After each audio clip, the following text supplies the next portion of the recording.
नैना नाहीये घरात.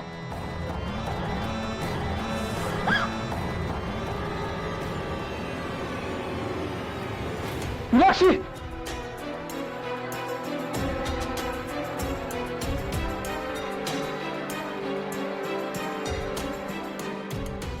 याचं इतकं भयानक स्वप्न का पडलं असेल मला?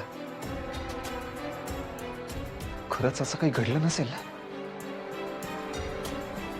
फोन करून विचारतो. नाही, नको. कदाचित मला त्यांची खूप जास्तच काळजी वाटते, म्हणून असं स्वप्न पडलं असेल.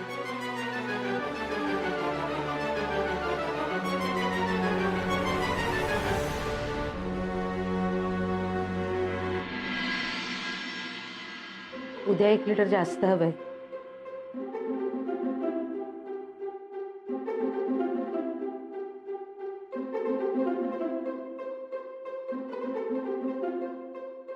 अभि, तू इतक्या लवकर उठलास? काही मीटिंग वगैरे आहे का? नाही, असं काही नाही. मग असंच.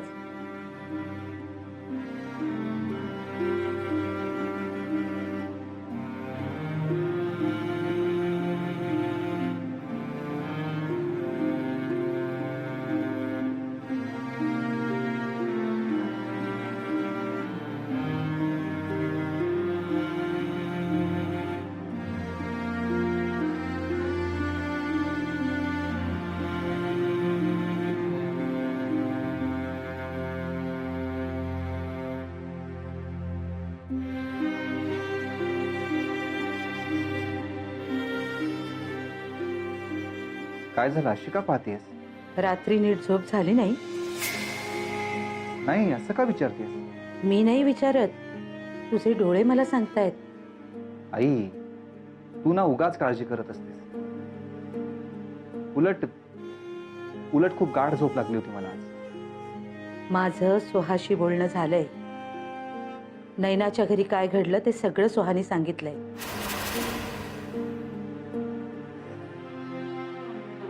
आई, तो सगळा प्रकार बघून मी तर हादरूनच गेलो होतो.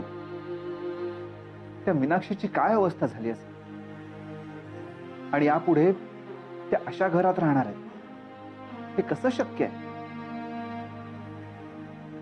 तो माणूस जर पुन्हा त्या घरात आला आणि तेव्हा त्या एकट्याच घरात असतील तर तर काय होणार?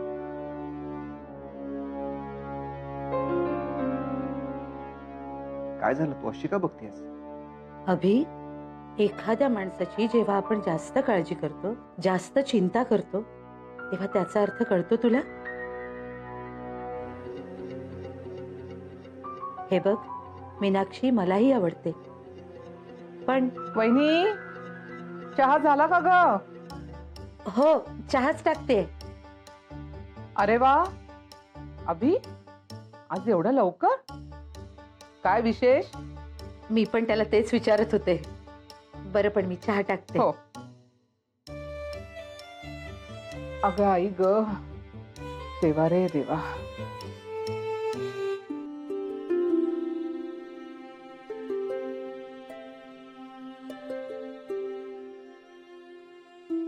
आणि हो, कामाच्या गडबडीत विसरून जाईल म्हणून आत्ताच सांगतेय तुला. मी त्या मुलीकडच्यांशी बोलली. आणि ते प्लीज, आता सकाळी सकाळी नको ना तो विषय. अरे असं काय करतोस? तू मुलगी तर बघ. जर तुला मुलगी नाही आवडली ना, तर तू जिंकलास, मी हरले. मुलगी एवढी सुंदर आहे ना, शिवाय IAS करतीये, आणि त्यांचं घराणं सुद्धा आपल्या. एक मिनिट, कोण आहे?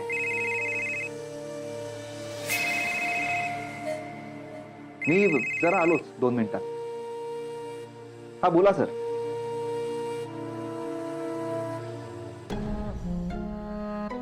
मला माहितीये तुला लग्नाचा विषय काढलेला आवडत नाही, पण लग्न तर तुला करावं लागणारच आहे. आणि मी लग्न केलं. लग्न केल्यावर वाटलं होतं की आयुष्याची वाट सापडेल. ती तर काही सापडली नाहीच, पण वाट मात्र नक्कीच लागली.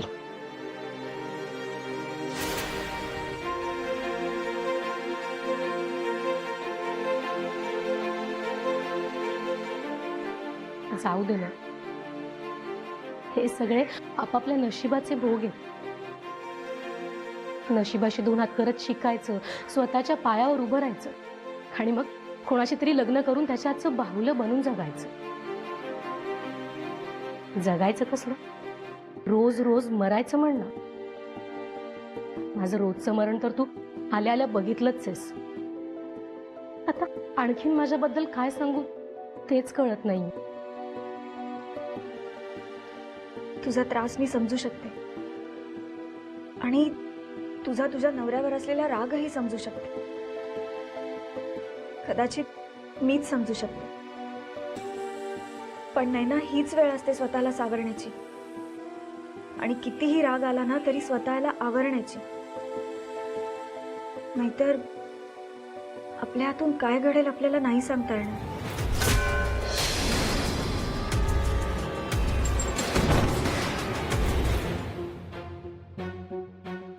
तुझ्याशी बोलण्याच्या नादात दुधाचा गॅस बंद करायचाच राहिला.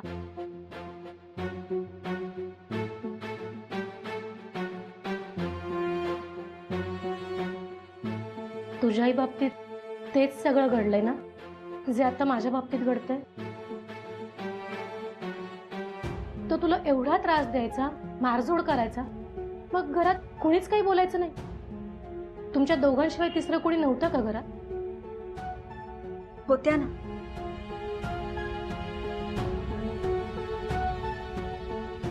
माझ्या सासूबाई होत्या. अगं त्या घरात त्यांचाच तर आधार होता मला. माझ्यावर जेव्हा तो राक्षस अन्याय करायचा तेव्हा आज जे सांगतोय ना ते शेवटचं. सांगल त्या कागदपत्रावर सह्या करायच्या. अरे काय बघतीये? हा, नवरा आहे तुझा नवरा. ते काय म्हणतात, पती परमेश्वर. आणि परमेश्वराच्यात किती ताकद आहे दिसली ना.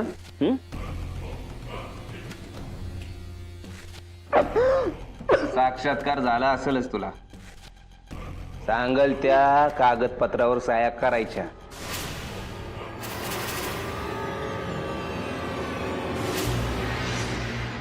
दॅट्स नॉट फेअर बायको.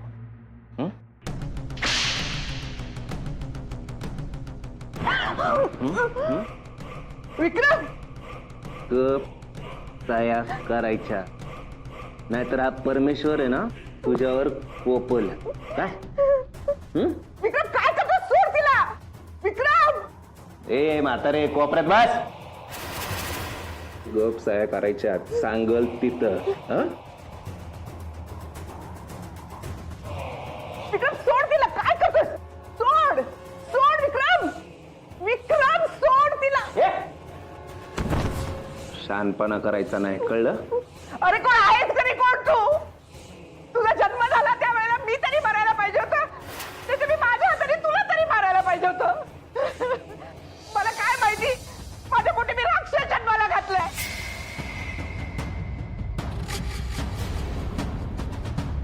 काय बोलली?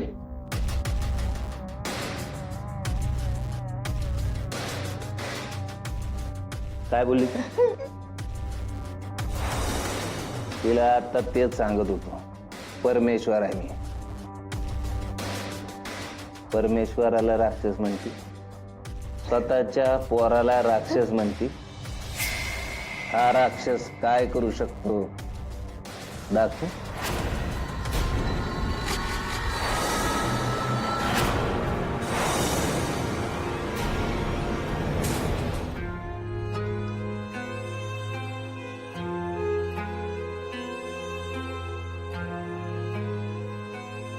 तो तुला नेहमीच मारझोड करायचा का?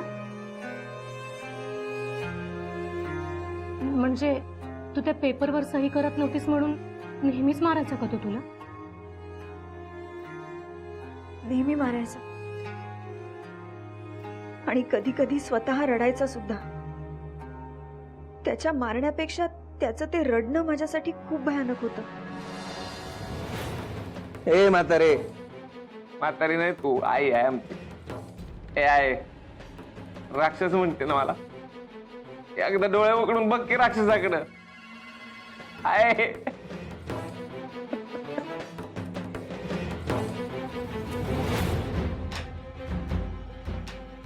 आई आई आई काय झालं आईंना? काय झालं यांना नक्की? आई आई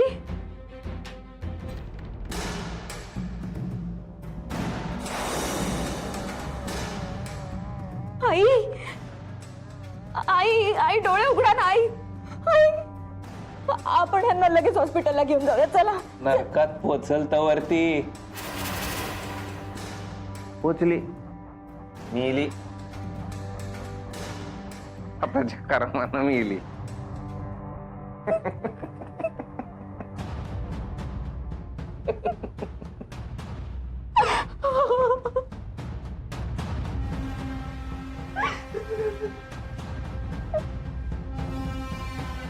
ए बायको तू रडू नको ना ग. तू रडली तर मग मला बी रडायला येईल. आपल्या हायांमुळे रडतो तस. आई मिळाल्यावर बरं असतं ना. जुनं सगळं आठवतंय बघ. लहानपणी लय भीती दाखवायची मला. म्हणायची जर का तू असं केलं तर देव बाप्पा तुझं कान कापल, तसं केलं तर हे करल, हे केलं तर ते करल. देवाला राक्षस म्हणाय, स्वतःच्या पोराला चुकली असं म्हणायला नको होत. ते आमच्या आई साहेब कर्मानं मिळाल्या.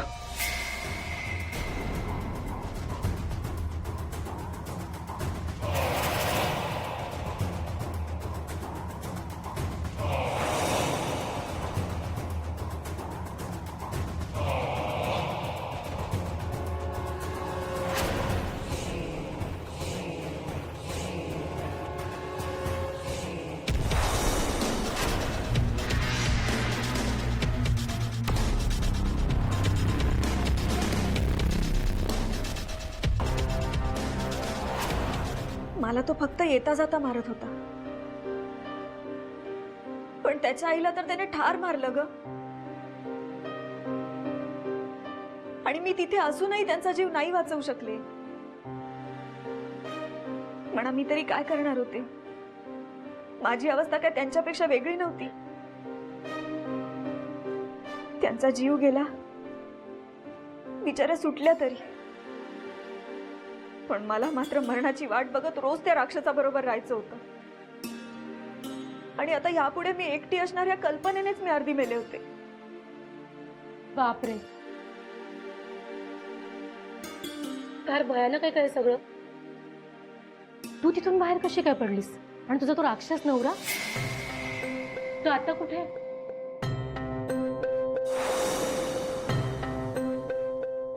या अशा राक्षसाच्या तावडीतून सुटणं वाटतंय तितकं सोपं नक्कीच नाहीये.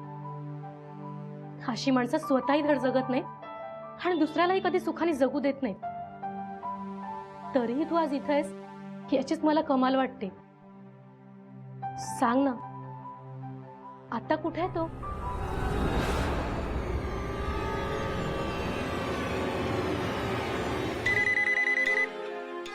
एक मिनिट. हॉस्पिटलमधून फोन आहे. हॅलो, कधी? लगेच निघायचं म्हणजे? बरं बरं ठीक आहे, निघते मी ताबडतोब. मीनाक्षी, अगं हॉस्पिटलमध्ये जावं लागणार आहे मला लगेच. मी परत आल्यावर आपण या विषयावर बोलूयात. बाकी काही नाही. तुझ्याशी बोलल्यामुळं मला जसं हलकं वाटतंय ना, तसंच माझ्याशी बोलल्याने तुलाही बरं वाटेल. आणि हो, घडलेल्या बाकी कुठल्याही गोष्टींचा विचार करायचा नाही, फक्त आराम करायचा. कळलं ना? येते मी.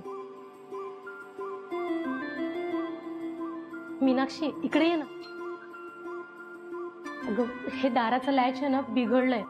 म्हणजे दार आतून बंद करताना ही क्लिप आधी ओढून घ्या, नाहीतर बाहेरून दार उघडल्याशिवाय ते उघडणारच नाही. तू आत अडकून पडशील. लॅच बदलेपर्यंत आपल्याला ही काळजी घ्यावी लागणार आहे. लक्षात ठेव. नाही ना?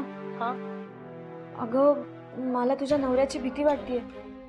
नाही म्हणजे मी इथे एकटी असताना तो आला तर एकतर दाराला कीहोल पण नाहीये, तो माझ्या पाळतीवर असतो. मी कधी कुठे जाते त्याला सगळं माहिती असतं. त्यामुळे मी इथे नसताना तो इथे नाहीच येणार. अगं पण चुकून आला तर काय करू? तू एक काम कर, तो ना दारावरची बेल 2-3 वेळा तरी वाजवतो. असं काही घडलं तर समज की तोच आलाय. मग काहीच हालचाल करू नकोस आणि दारही उघडू नकोस. तसंच करीन. चल येऊ मी. आणि हो, वेळेवर जेवून घ्या. येते.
No no no no sir, त्याचं क्रेडिट मला देऊ नका तुम्ही. That's my job sir. उलट मला या सगळ्याचं क्रेडिट तुम्हाला द्यावं असं वाटतंय. इन्व्हेस्टमेंटच्या बाबतीत तुम्ही माझ्यावर पूर्ण विश्वास ठेवला आणि म्हणून मी पटापट डिसिजन्स घेऊ शकलो. Yes sir, sure. नक्की भेटू आपण आणि सेलिब्रेट करू. या, बाय.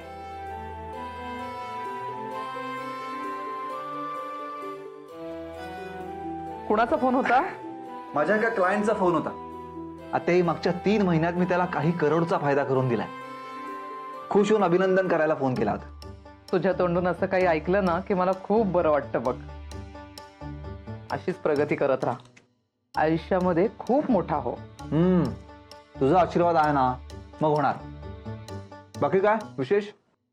आता तू हे सांगितल्यानंतर माझा आजचा अख्खा दिवसच विशेष झालेला आहे बघ.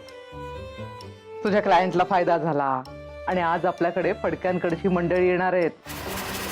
फडक्यांकडची मंडळी? हो, तुला म्हटलं होतं ना मी त्यांची मुलगी आपल्याला बघायची म्हणून. अभि, आज संध्याकाळी 7च्या आत घरात यायचंय. कितीही महत्वाचं काम असलं ना तरी आज मी कुठलंही कारण ऐकून घेणार नाही. आता मी तुला सांगितलंय ना, तू प्लीज. अभि, मला जे काही सांगायचं होतं ते तुला मी सांगून झालंय. आणि आजचा दिवस चांगला आहे, मला कुठलाही वाद नकोय. आता हे सगळं खाऊन घे. अगं आई गं.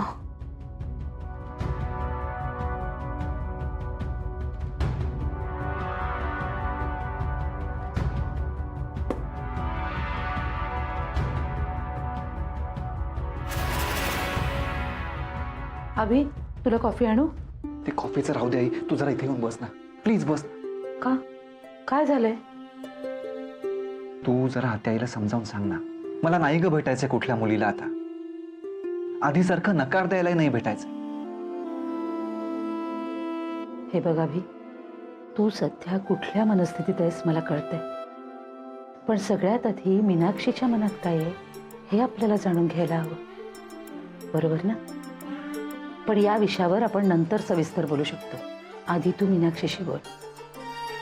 तिच्या मनात काय आहे तुझ्याबद्दल हे आधी कळायला हवं. जोवर हे आपल्याला कळत नाही आपण कुठलाही निर्णय नाही घेऊ शकत रे. वहिनी, वंसा आले मी. अभि, मी काय सांगितलंय तुला नीट कळलंय ना? हो.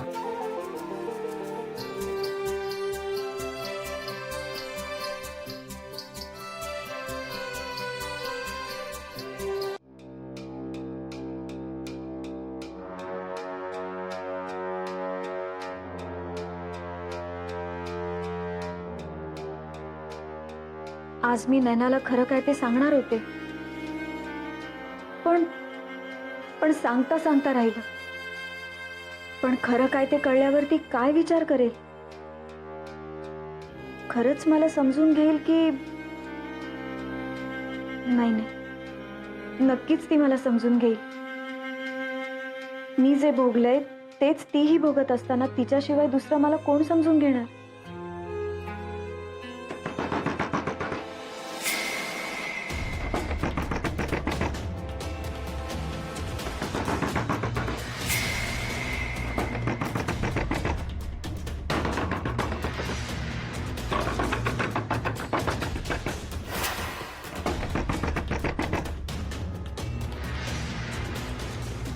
तू कोण आहे? अगं मी सोहा. मीनाक्षी प्लीज दार उघड लवकर.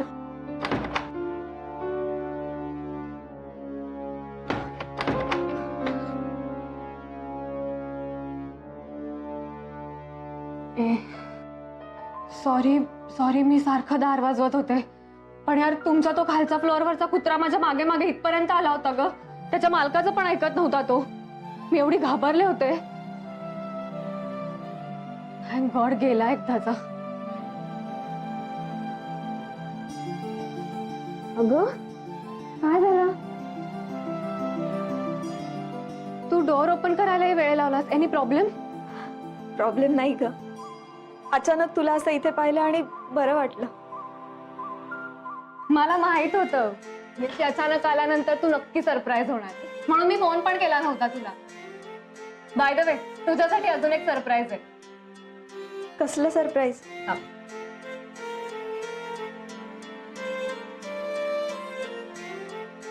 थालीपीठ. आज घरी थालीपीठ केले होते. म्हटलं कॉलेजला जाता जाता तुला देऊन जावं. हे तर खरंच खूप मोठं सरप्राईज आहे. बरं, घरी कसे आहेत सगळे? सगळे ठीक आहेत, दादा सोडून.